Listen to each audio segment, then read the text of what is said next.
garder un éveillé avant de déjeuner. Potentiellement, faire vite. L'idée, c'est de vous raconter un peu dans le voyage qu'on a fait chez Soprasteria. Partez pas avec la même capacité on parlera aussi une heure source. Donc c'est un peu un challenge, ça fait 10 ans, donc on va essayer de faire vite et bien. Très rapidement, donc je suis Mathieu, je suis l'architecte chez Sopra depuis 15 ans. Soprasteria, si vous ne connaissez pas, c'est une ESN française. On est 50 000, 22 000 en France. Et moi, je suis en charge de la plateforme DevOps pour tout le groupe. Donc beaucoup de gens à gérer. Vous avez mes contacts si vous voulez, qu'on en reparle plus tard. Et j'ai la chance aussi d'être GitLab Hero depuis le début d'année, donc de pouvoir parler un peu de GitLab partout. Juste pour redonner un peu d'historique, puisqu'il y en a beaucoup. Donc nous, ça fait à peu près 10 ans qu'on a commencé un peu autour de tout ce qui est DevOps. Au début, on avait ce qu'on appelait le CDK. On aime bien les acronymes, vous allez voir. Continuous Deployment Kit, qui était un petit peu la toolbox de l'époque. On avait du SVN, du Jenkins, du Fabricator, que des outils qui font rêver maintenant. Ça marchait bien à l'époque. On s'était issu de gros programmes qu'on avait avec différents clients. On a mis ça un petit peu de manière industrialisée, globale, pour que tout le monde puisse facilement les utiliser. Mais en 2017, on a vu ce qu'on n'aime pas, du Shadow IT, et de plus en plus de petites instances de GitLab qui popaient partout sur des projets. Donc on s'est dit, tiens, c'est bizarre quand même. Qu'est-ce qu'on fait? Donc on a un peu creusé, on a vu, ben oui, effectivement, qu'une plateforme telle que GitLab, c'était du all-in-one. On avait tout à un seul endroit. C'était quand même beaucoup plus simple déjà à administrer, et puis aussi pour quand on voulait trouver un petit peu ses petits par rapport à son dev, c'était quand même plus simple de ne pas avoir à switcher entre 15 outils pour savoir un petit peu qu'est-ce qui se passait, faire ma merge request, mon pipeline et tout ça. Donc en 2018, on a comme ça, doucement, ouvert ce qu'on appelle le Patron de ressources, qui était notre premier GitLab mutualisé. On n'avait pas fait beaucoup de pub à l'époque, c'était juste de dire bon, on a un GitLab, arrêtez de faire des pops de GitLab dans votre coin, utilisez un peu comme ça la plateforme qu'on vous fournit en interne.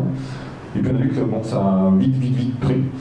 Et donc du coup en 2019, on a inscrit ce qu'on appelait maintenant la DEP, donc c'est la plateforme dont je suis en charge, Digital Enablement Platform, qui se base grandement sur GitLab. On aura l'occasion de faire un petit focus là-dessus, mais pas que. Quelques chiffres, actuellement on a 10 000 utilisateurs, alors là c'était des anciens chiffres qui ont 30 000, j'ai fait des extracts, on est encore à plus. Donc ça fait beaucoup de monde. Vu qu'on est une ESN, c'est beaucoup de clients, donc beaucoup de contextes différents. J'ai pas une stack techno universelle pour tout le monde. Donc il faut que je puisse gérer des gros projets, des petits projets, du Java, de l'Angular, du .NET, du Python, du C. Donc pas mal de petites contraintes assez rigolotes à prendre en compte. Donc on essaie de faire ça. Petit clin d'œil à Pierre, on est aussi partenaire depuis début d'année. Donc si vous avez besoin, on peut l'aider.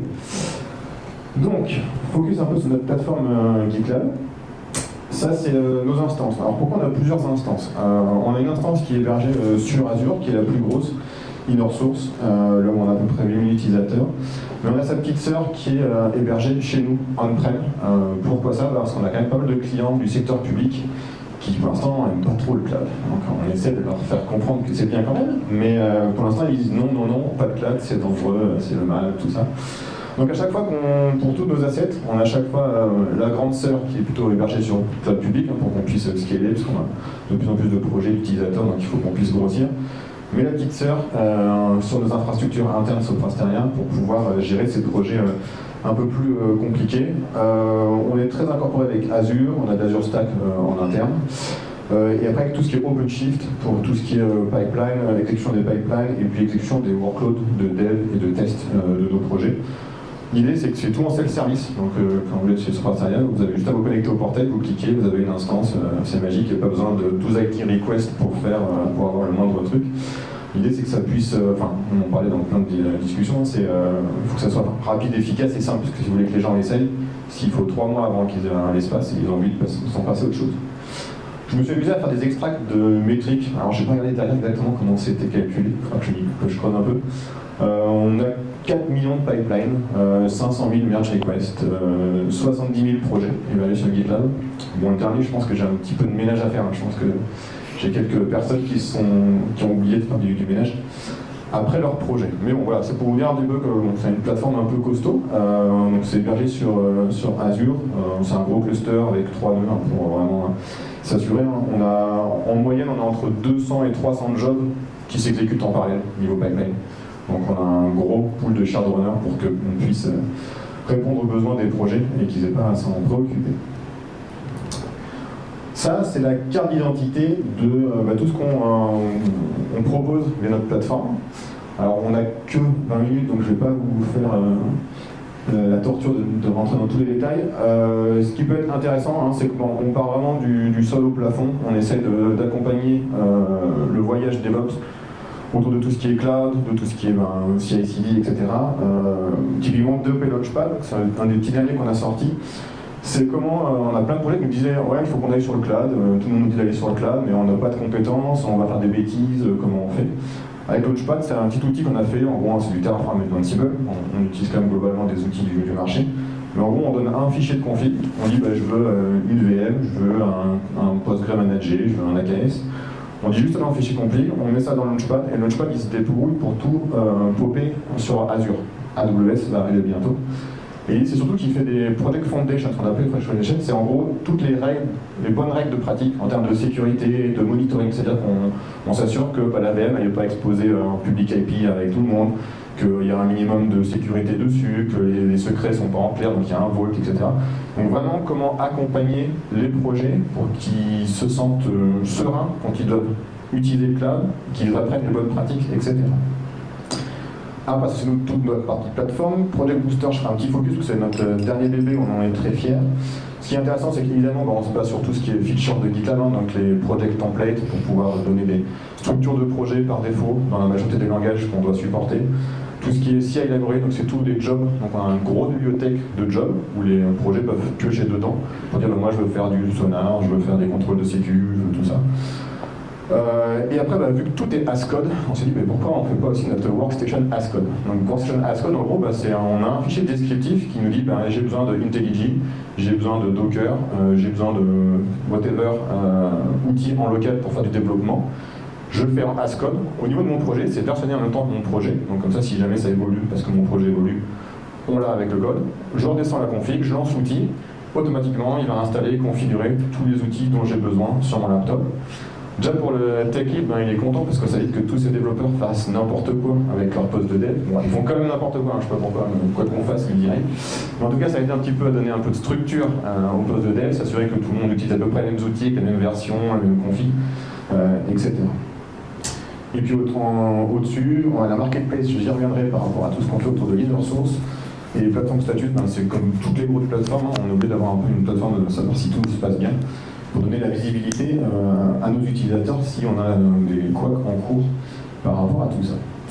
Et il faut savoir que toute la backlog de ce produit énorme, on gère nous full GitLab, donc des issues, des épiques en interne, on est GitLab Premium, ce qui nous aide à avoir pas mal de features intéressantes autour de ça. Je voulais faire un petit focus sur Project Booster.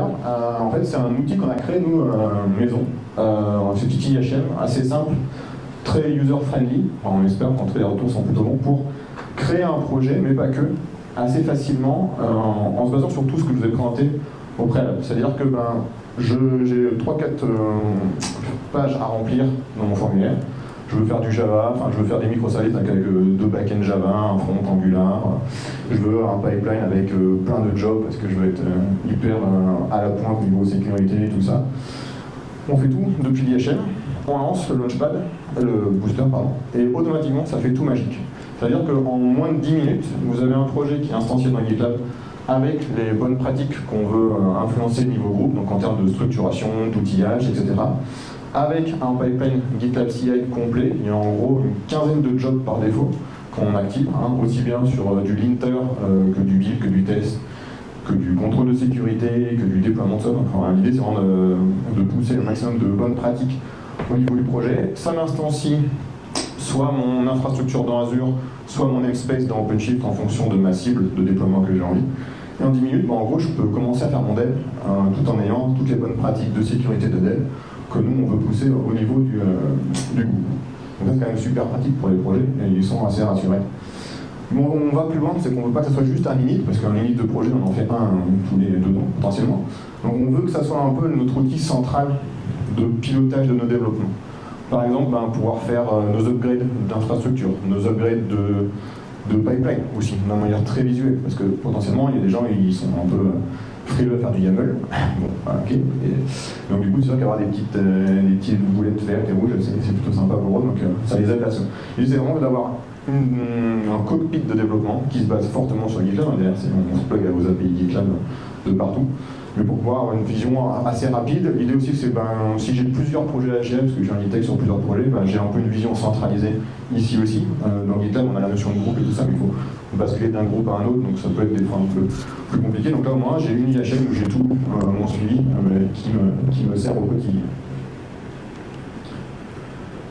Une fois qu'on s'était dit ça, on s'est dit ouais, c'est bien, on a plein de trucs, on a la chance d'être très nombreux au sein de ce prestataire, il y a peut-être quelque chose à faire autour de tout ce qui est inner source. On n'était pas encore prêt à faire de l'open source, on y travaille. Mais on s'est dit déjà faire l'inner source, quand on est 50 000, il y a peut-être des choses qu'on peut partager en interne, parce qu'on ne peut pas connaître tout le monde au sein d'un groupe aussi grand. Donc on a lancé l'inner sourcing il y a à peu près maintenant 2 ans et demi, pour essayer de faire que les gens pensent à construire réutilisable.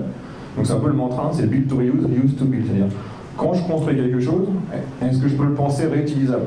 Tout n'est pas réutilisable, il ne faut pas se faire des plans sur la comète là-dessus, mais au moins déjà si j'ai un composant qui peut être réutilisé, peut-être se le dire tout de suite. Et puis avant de me lancer, parce que je suis le plus fort, je suis le meilleur, peut-être que j'ai un copain dans une autre ville de France ou d'Europe, qui a déjà eu une idée un peu similaire à la mienne et qui l'a partagée. Et du coup, à deux, on est toujours plus fort que tout seul. C'est pas simple, on va se dire, ça a été compliqué, on en est, nous, on estime à la 3e marche, encore une marche. L'idée, c'est de commencer à faire du chaque, c'est-à-dire aux gens, partagez quand vous avez un composant qui vous semble intéressant pour d'autres projets. Indépendamment de son niveau de qualité, tout ça. L'idée, c'était vraiment que les gens envoient de la donnée. Après, on a fait du ménage pour s'assurer quand même que c'était pas tout et n'importe quoi, qu'il n'y avait pas du code client qui arrivait là-dedans, tout ça, mais en tout cas créer la dynamique de partager, partager, partager. Une fois qu'on avait ça, on a fait notre nettoyage. Quand on était sûr qu'on avait un minimum de stabilité ou de feature qui était stable sur des composants, on a commencé là à en faire la promotion. Pour dire, ok, vous avez une marketplace, allez-y, vous allez voir, il y a des trucs plutôt sympas. Donc là, plutôt toujours dans l'idée, proposer des choses. Et là, le gros biais dans cette étape-là, c'est que beaucoup de gens mettaient un frein en disant « Ah, mais mon truc n'est pas réutilisable par tout le monde. » On s'en fiche. Si déjà il y a 2-3 projets qui réutilisent votre composant, c'est un gain pour tout le monde. On a des gros clients, un dans la salle, on a plein de projets pour eux à travers la France. Le use case que je prends souvent, c'est la connexion au LDAP ou SSO du client. Combien de fois vous avez vu 3 équipes qui avaient 3 fois une librairie différente pour se connecter au même LDAP? C'est pas normal. Donc on dit, même s'il n'y a que 3 projets, donc c'est ça qu'on essaie d'influer aussi, c'est-à-dire penser réutilisable, mais même si c'est un petit scope, pensez réutilisable et faites-le savoir aux autres. Et puis comme ça, si vous êtes 3 équipes à travailler sur le même composant, ça permettra de faciliter, d'accélérer s'il y a des bugs, de faire des nouvelles fonctionnalités et tout ça. Donc nous, on est maintenant à l'étape le reuse, faire prendre conscience aux projets qu'ils ont un intérêt à réutiliser des composants de la marketplace. Donc pour ça, nous on a construit une petite marketplace. Je vous montrerai les captures d'écran juste après. L'idée, c'est que on veut promouvoir build to use, reuse to build, mais comment on fait pour que ça soit user-friendly? Parce que dans GitLab, on a des recherches avancées, mais qui sont très orientées techniques, sur le code source, etc. Donc ça peut être un frein pour des profils non techniques qui veulent savoir un petit peu s'il y a des choses qui existent. Donc on a dit, ok, toujours pareil, on a quand même GitLab qui est un super outil, en plus il y a plein d'API dispo, donc du coup c'est super facile de pouvoir se plugger dessus pour pouvoir avoir des infos. Donc on a créé la marketplace pour donner une vision très fonctionnelle et qualitative des composants qui sont disponibles au reuse. L'idée, c'est de pouvoir facilement identifier, je vais commencer à travailler sur AWS pareil, ou sur Azure, ou sur Java. Est-ce qu'il n'y a pas des choses déjà un peu sur étagère qui existent, qui ont été faites sur d'autres projets? Donc on a une recherche qui va nous remonter les composants. Après, pour chaque composant, on a fait un truc de scoring. C'est du pur interne, c'est surtout pour être indicatif, pour dire, quand je trouve un composant, vu qu'on a quand même, si vous vous rappelez, dans l'étape initiale, on a dit on veut un maximum de composants qui soient partagés, même s'ils ne sont pas forcément 100% reusable tout de suite. Donc moi, je le sais tout de suite par rapport à ce scorecard. Ok, c'est quelqu'un qui a fait un POC sur une idée, il n'a peut-être pas allé jusqu'au bout, faute de temps, faute de ça, mais au moins je sais qu'il y a quelque chose qui existe, je peux aller discuter avec lui, voir où il en est, est-ce qu'il a encore des choses à faire, est-ce que c'est un truc mort et il faut que j'oublie. Donc on sait tout de suite par rapport à ça si quel va être l'effort pour embarquer ce composant au sein de notre projet. Et puis il y a les feedbacks, ça c'est hyper intéressant.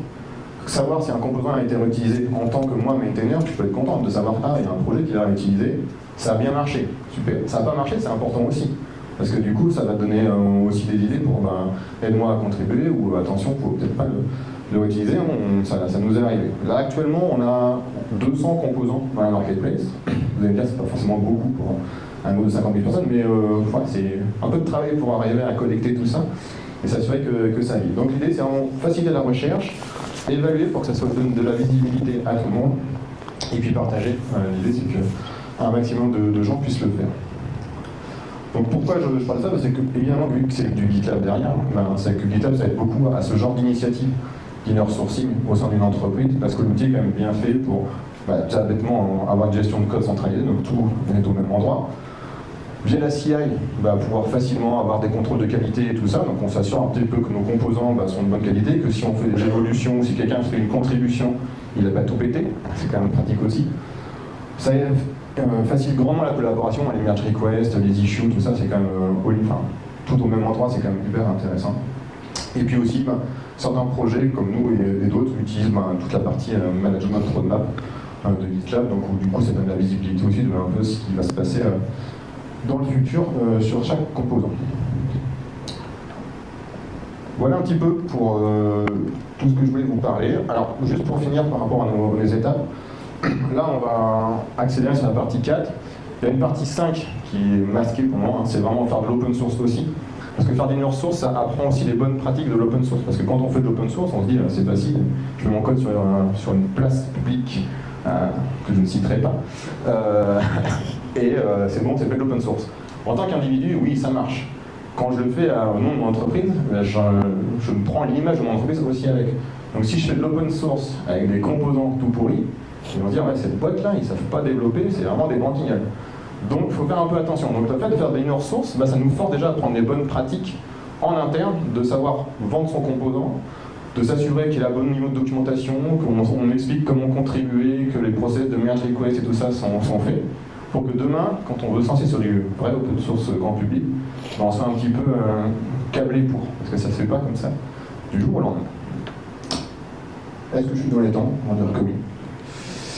Voilà un petit peu, c'est très rapide, j'ai beaucoup de choses à dire, donc je suis là pour un déjeuner si besoin.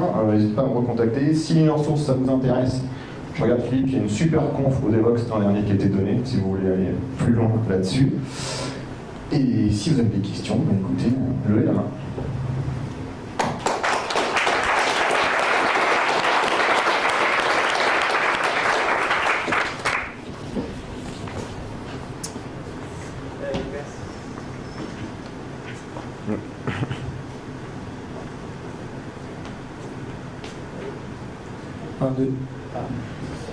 Kevin de chez Conto, encore.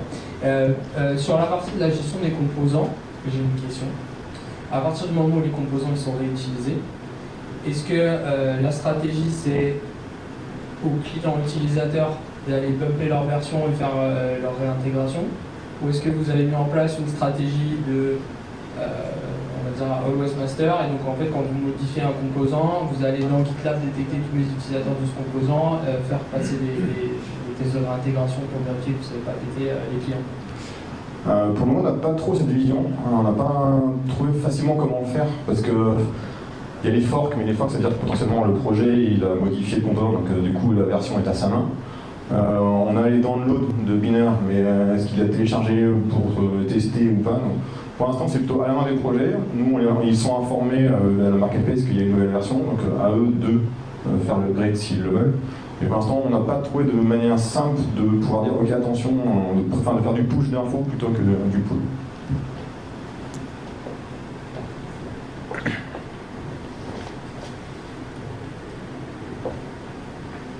Bonjour, Paul Beauchamp, Renault Digital. Je voulais vous poser la question sur la partie de CI/CD qui était commune, en fait, le fameux fichier YAML master que vous donnez au projet client. Qu'est-ce qui se passe? Il est visible par les projets clients? Comment ils le mettent à jour? Et Voilà, comment vous partagez? Alors, pour l'instant, c'est pour ça qu'on n'a que 10 000 utilisateurs par rapport aux 50 000 qu'on est sur le groupe. C'est que c'est une plateforme qui est pour les projets qu'on développe sur nos environnements. Alors, même pour des projets, mais c'est pas commun avec le client. Donc, c'est vraiment pour du build interne. Donc, après, c'est visible à tout le monde. On peut le partager avec les clients. Ça nous est déjà arrivé plusieurs fois, expliquer un peu notre démarche, tout ça, pour que le client puisse lui-même construire sa propre plateforme. Ça, c'est quelque chose qu'on fait assez sérieusement. Mais pour l'instant, c'est pour ça que c'est un petit peu un frein pour qu'on ait encore plus d'utilisateurs. C'est que c'est que pour quand on est maître complet de la partie cycle de développement du projet, et qu'en gros, on livre après au client. Donc, si je comprends bien, le fichier YAML, il est dans le projet central. Ouais, c'est pas quelque chose qu'on livre forcément, parce que c'est assez rare que les clients nous demandent de livrer cette partie-là. On aimerait bien le faire plus avec les clients pour faire du full DevOps jusqu'au bout. Ouais. Donc là, on est surtout du DevOps jusqu'à la livraison client, et après, ça repart dans un autre cycle DevOps chez nous. Et donc, ce que je comprends, c'est que quand vous mettez à jour ce fichier de YAML, de manière non connue, le client de ce fichier va avoir une série différente. Okay. Donc ça, c'est un peu tricky parce que quand on a 30 000 projets qui l'utilisent, il faut faire un petit peu attention au breaking change. Donc on en fait le moins possible. On en a fait une l'année dernière quand il y a eu toute la notion de rules, etc., qui était un peu dans GitHub CI. On a aussi, c'est quand même super intéressant, donc il faut qu'on le fasse. Donc là, c'est toute une partie de communication, et j'en ai pas parlé beaucoup ici, mais la communication fait beaucoup pour que ça marche. Donc c'est en amont, dire attention, dans 3 mois on va tout casser. Un mois avant, on a mis une bêta en dispo de la nouvelle version pour que les projets puissent commencer à switcher pour voir si ça a des impacts chez eux. Après on a fait la release en gardant l'ancienne version à dispo pour que si les projets n'ont pas le temps parce qu'ils sont en rush, ils aient juste à changer, je suis pas en latest, je suis en hold entre guillemets, et du coup je peux continuer de bosser, mais il faudra quand même que je pense à un moment ou un autre à switcher. Donc voilà, ça c'est les trucs qui, quand on a des plateformes de ce type-là, à chaque fois il faut prendre un petit peu des pincettes. Là, typiquement, on va déployer KubeGreen, je ne sais pas si certains d'entre vous connaissent, c'est en gros un opérateur sur Cube pour couper les workloads automatiquement le soir. L'idée, c'est avec une approche Green qu'on promeut comme partout, dire quand vos workloads ne servent pas de 20h à 7h du matin, ils peuvent peut-être être éteints. Donc ça, on va le pousser par défaut sur toute la plateforme, sur toutes nos plateformes pour que tous les workloads Cube, par défaut, soient coupés le soir. Donc ça, pareil, il faut prévoir un petit peu de communication pour que les projets soient au courant, leur expliquer que s'ils ont des besoins, parce que eux, par exemple X ou Y, ils ont besoin de travailler jusqu'à 23h, je sais pas quoi, ils ont des moyens pour le faire, mais par défaut, ça sera en coup. Il y a tout ça. Ok, super clair, merci.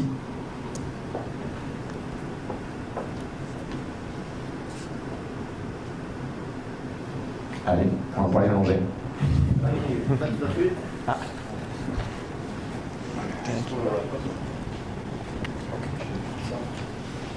Bonjour à tout le monde et merci beaucoup de votre attention jusqu'au moment du repas.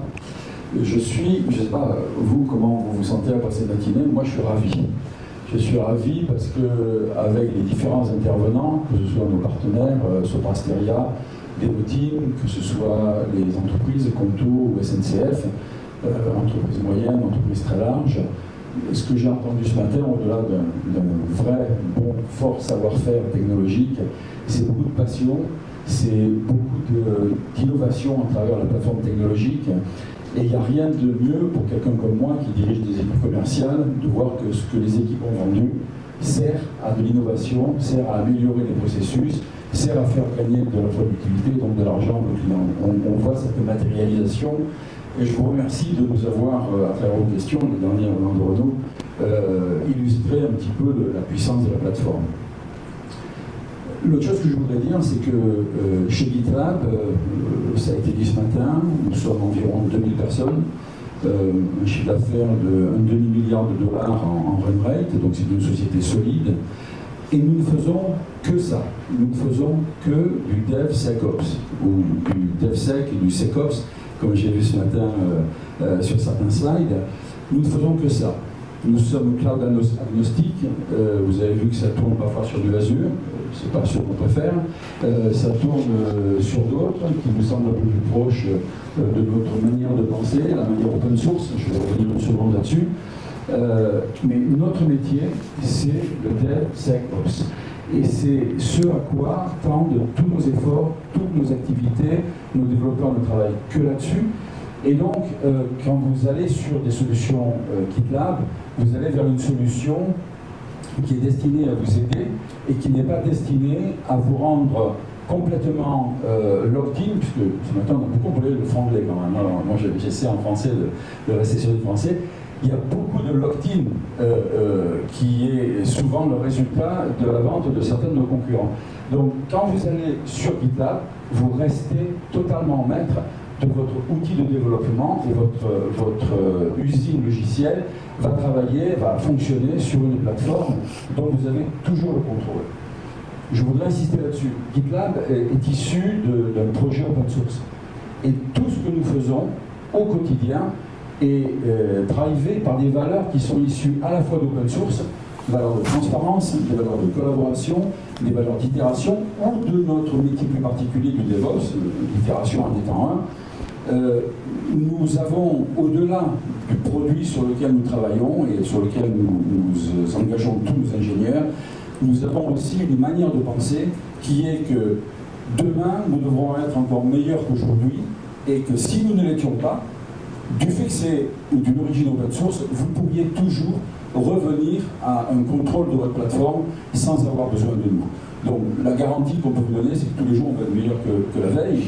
Mais c'est aussi une mentalité, c'est aussi une manière de penser notre métier, c'est aussi une manière de développer notre logiciel. Et quand vous achetez du GitLab, vous restez en contrôle, vous n'êtes pas prisonnier d'un fournisseur de cloud par exemple, ou de solutions logicielles plus larges qui vont vous coincer dans quelque chose qui en fait dont vous allez être finalement dépendant. Donc merci pour ça, je voulais donner ce message sur cette mentalité ou cet esprit open source. Nous sommes à votre service et il y a plusieurs personnes de l'équipe GitLab France qui sont à cette réunion. Il y a nos partenaires, encore une fois. Je remercie les speakers pour leur grande énergie et passion démontrée dans leur présentation. Merci beaucoup, c'était très intéressant. Et je vous invite à aller au premier étage où se déroule le déjeuner. Merci beaucoup.